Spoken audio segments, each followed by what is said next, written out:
Good morning, class 11th. Today we are going to discuss about International Development Association, that is IDA. ठीक है, world bank we have already discussed. World bank उसका meaning और functions हम already discuss कर चुके हैं. So let us start with the international development association, that is IDA.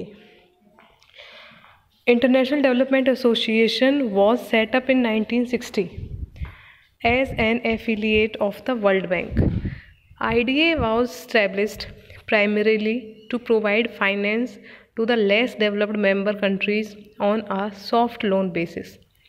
It is due to its objective of providing soft loan that it is called the soft loan window of the IBRD. ठीक है, तो IBRD means World Bank including 4 other it's affiliates. तो IDA बेटा जब setup किया गया था 1960 में, ये एसोसिएशन जब स्टार्ट की गई थी 1960 में, तो इसे एक नाम दिया गया that was soft loan window, क्योंकि इसका जो मेन ऑब्जेक्टिव था वो था कि किसी भी तरीके से जो लेस डेवलप्ड कंट्रीज़ हैं या फिर जो डेवलपिंग कंट्रीज़ हैं उनको लोन प्रोवाइड करवाया जाए on soft basis. It means वहाँ पर इंटरेस्ट रेट और जो कंडीशंस हैं लोन की वो इस तरीके की रखी जाएं कि कंट्रीज़ को लोन लेने में कोई किसी भी तरीके की प्रॉब्लम्स ना हो. ठीक है, कंडीशंस जो हैं लोन की वो बहुत ही माइनर सी रखी जाएं. ऐसी कंडीशंस को लागू किया गया जो कि बहुत इजी है और कोई भी डेवलपिंग कंट्री उन कंडीशंस को फुलफ़िल करके लोन ले सकती थी, और उसका इंटरेस्ट रेट भी कम होता था. टाइम पीरियड जो होता था दिया जाता था कंट्रीज़ को लोन रीपे करने का, वो भी लॉन्ग टाइम पीरियड होता था. ठीक है, आगे देखो मेजर ऑब्जेक्टिव्स ऑफ IDA. क्या ऑब्जेक्टिव्स थे IDA के? First is to provide development finance on easy terms to the less developed member countries. ठीक है, तो जो मेंबर कंट्रीज़ थी उनको ऐसा लोन प्रोवाइड करवाना जो कि बहुत इजीली कोई भी कंट्री उसे अवेल कर सकती है. ठीक है, जैसे कि विदाउट कोलेट्रल, बिना किसी कोलेट्रल सिक्योरिटी के लोन प्रोवाइड करना at less interest rate also. Second देखो, to provide assistance for poverty alleviation in the poorest countries. और क्या इसका सेकेंड ऑब्जेक्टिव था कि जो पुअरेस्ट कंट्रीज़ थी, बहुत ज़्यादा जो अंडर डेवलप्ड कंट्रीज़ थी, उनको पॉवर्टी को एलिवेट करने के लिए, पॉवर्टी हटाने के लिए, पॉवर्टी को कम करने के लिए कि किसी भी तरीके की फाइनेंशियल हेल्प प्रोवाइड करना.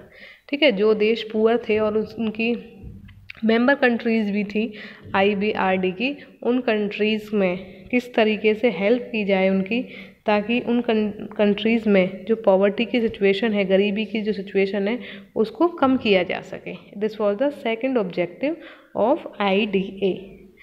देन थर्ड देखिए, to provide finance at concessional interest rates in order to promote economic development, raise productivity and living standard in less developed nations. ठीक है, तो ये भी हम ऑलरेडी डिस्कस कर चुके हैं कि जो लोन प्रोवाइड किया गया that was at very very nominal interest rate. ठीक है, बहुत कम इंटरेस्ट रेट पर उनको वो लोन या फाइनेंस अवेलेबल करवाया गया पुअर कंट्रीज़ को, ताकि उन कंट्रीज़ में इकोनॉमिक डेवलपमेंट हो पाए. ठीक है, इकोनॉमिकली एक देश जो है वो डेवलपमेंट कर पाए, ग्रोथ हो वहाँ पर, और रेज प्रोडक्टिविटी को भी बढ़ावा मिले, प्रोडक्टिविटी इंक्रीज़ हो सभी सेक्टर्स में, चाहे प्राइमरी सेक्टर हो, सेकेंडरी सेक्टर हो या टर्शियरी सेक्टर हो. ठीक है, और लिविंग स्टैंडर्ड जो था लोगों का, लिविंग स्टैंडर्ड उसको भी इम्प्रूव किया जा सके. लोगों का जो रहने का स्टैंडर्ड होता है उसको इम्प्रूव किया जा सके. अगर इंटरेस्ट रेट कम होगा तो उससे बेटा लोगों की इनकम बढ़ेगी.